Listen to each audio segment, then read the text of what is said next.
لِيَبْلُوَكُمْ أَيُّكُمْ أَحْسَنُ عَمَلًا۔ اللہ رب العالمین نے یہ موت، حیات، یہ زندگی اور موت اس لیے دی ہے آزمانے کے لیے کہ ہم میں سب سے اچھا عمل کرنے والا، بہتر عمل کرنے والا کون ہے۔ یوں تو دنیا مسلمانوں سے بھری ہے، مسلمانوں کی کمی نہیں ہے، ہمارے اور آپ بہت سارے مسلمان ہوں گے اسی شہر کے اندر جنہیں نماز کی بھی توفیق نہ ہوئی ہوگی، لیکن اللہ رب العالمین کا فضل ہے کہ آپ مسجد کے اندر آئے، نماز پڑھ کر کے اللہ اس کے رسول کی باتیں سن رہے۔ ھذا من فضل اللہ، یہ اللہ رب العالمین کا بہت بڑا فضل ہے۔ اور جب تک آپ اس درس کے اندر بیٹھے رہیں گے، فرشتے ملائکہ آپ کے گناہوں کی بخشش اور مغفرت کرتے رہیں گے میرے بھائیوں، سب سے بڑے خوش نصیب ہیں۔ تو اللہ رب العالمین نے یہ موت اور حیات اس لیے دی ہے آزمانے کے لیے، لِيَبْلُوَكُمْ أَيُّكُمْ أَحْسَنُ عَمَلًا، کہ تم میں سب سے اچھا عمل کرنے والا کون ہے۔ یہ ضروری نہیں ہے، یہ ضروری نہیں کہ ایئر کنڈیشن میں بیٹھنے والا ہو تو ہی اچھا عمل کرنے والا ہو، روڈ پہ جھاڑو مارنے والا ہو تو وہ اچھا عمل نہ کرتا ہو۔ اللہ رب العالمین کے نزدیک میرے بھائیوں معیار اچھے اور برے کی معیار جو ہے وہ تقوی کی بنیاد پر ہے۔ کس کی بنیاد پر؟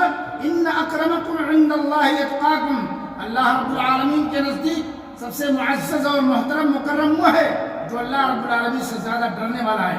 اب وہ شخص چاہے روڈ پہ جھاڑو مارنے والا ہو، چاہے حمام یا گٹر صاف کرنے والا ہو، اگر وہ اللہ رب العالمین سے زیادہ ڈرنے والا ہے، تقوی اختیار کرنے والا ہے، اس کے دل میں اللہ رب العالمین کا ڈر اور خوف موجود ہے، تو میرے بھائیوں ایئر کنڈیشن میں بیٹھنے والے سے کہیں زیادہ بہتر ہے وہ اللہ رب العالمین کے نزدیک۔ لیکن ایک آدمی وہ ہے جو ایئر کنڈیشن میں بیٹھتا ہے، اس کے باوجود اللہ رب العالمین سے ڈرتا ہے، لیکن وہ آدمی ہے جو روڈ پہ جھاڑو مارتا ہے، الٹا ہے جو اللہ رب العالمین سے نہیں ڈرتا ہے، تو دونوں میں فرق ہے۔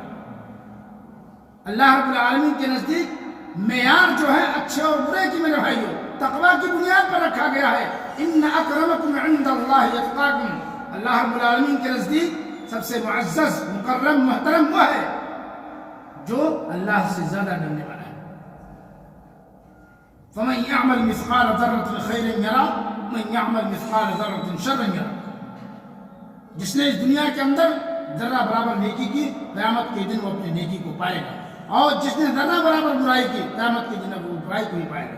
اس لیے میرے بھائیوں ہمیں اور آپ کو چاہیے کہ اگر ہم اور آپ یقیناً نیکیاں کر رہے ہیں، ہماری اور آپ کی نیکیاں زیادہ ہیں، نیک کام کر رہے ہیں، ہمیں اپنی نیکیوں کو سنبھال کر رکھنا بھی ضروری ہے۔ ہمیں اپنی نیکیوں کو سنبھال کر رکھنا بھی چاہیے۔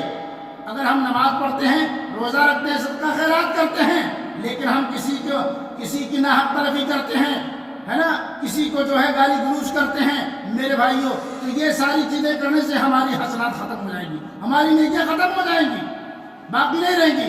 اس لیے نیک عمل کرنے کے ساتھ ساتھ ضرور یہ ہے کہ ہم اپنی نیکیوں کو سنبھال کر بھی رکھیں۔ ہمیں اپنی نیکیاں سنبھال کر رکھنا بھی چاہیے۔ ہمیں صرف نیکی کرنا ہی کمال نہیں ہے۔ ایک شاعر کہتا ہے بلندیوں پہ پہنچنا کوئی کمال نہیں، بلندیوں پہ پہنچنا کوئی کمال نہیں، کمال اس وقت ہے بلندیوں پہ پہنچ کے ٹھہرنا کمال ہے، نیکی کرنا کمال نہیں۔ نیکی کو باقی رکھنا کمال ہے میرے بھائی، نیکی کی حفاظت کرنا کمال ہے۔ اللہ کے نبی صلی اللہ علیہ وسلم صحابہ کرام کا مجمع تھا، اللہ کے نبی صلی اللہ علیہ وسلم نے سوال کیا، پوچھا، کیا پوچھا؟ اتدرون من المفلس، اے میرے صحابہ بتاؤ کہ مفلس کون ہے، غریب قلاش کون ہے؟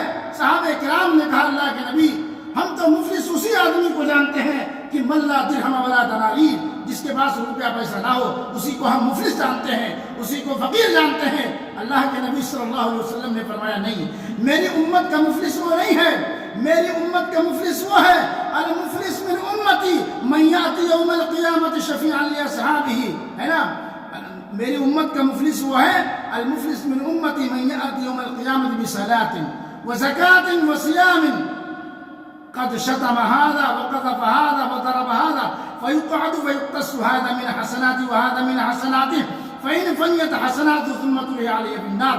میری امت کا مفلس وہ ہے جو بہت ساری نمازیں لے کے آئے گا، روزہ لے کر کے آئے گا، صدقہ خیرات لے کر کے آئے گا، لیکن معاملہ یہ ہوگا کہ کسی کو گالی دیا ہوگا، کسی کے اوپر ظلم کیا ہوگا، کسی کو ناحق مارا ہوگا، یہاں تک کہ اس کو بٹھا دیا جائے گا، ایسے آدمی کو بٹھا دیا جائے گا اور دعوے دار آئیں گے، اے اللہ اس نے مجھے مارا ہے، اس کا حق بھی دو۔ وہ کہے گا میرے پاس کچھ نہیں ہے، اللہ کہے گا نیکیاں اٹھا کے دو، یہاں تک کہ وہ نیکیاں دے گا۔ پھر دوسرا آئے گا، اس نے میری زمین جائیداد ہڑپ کی، وہ بھی اس کو بھی نیکیاں دے گا۔ تیسرا آئے گا، یک کے بعد دیگر دعوے دار آتے رہیں گے، یہاں تک کہ اس کی نیکی ختم ہو جائے گی میرے بھائیوں، اور دعوے دار باقی رہ جائیں گے۔ ہوگا کیا ہے نا، اس کے گناہ اس کے اوپر لاد دیے جائیں گے، اس کے گناہ اس کے اوپر لاد دیے جائیں گے، ثم طرح علیہ فی النار، اور ایسے شخص کو جہنم میں پھینک دیا جائے گا۔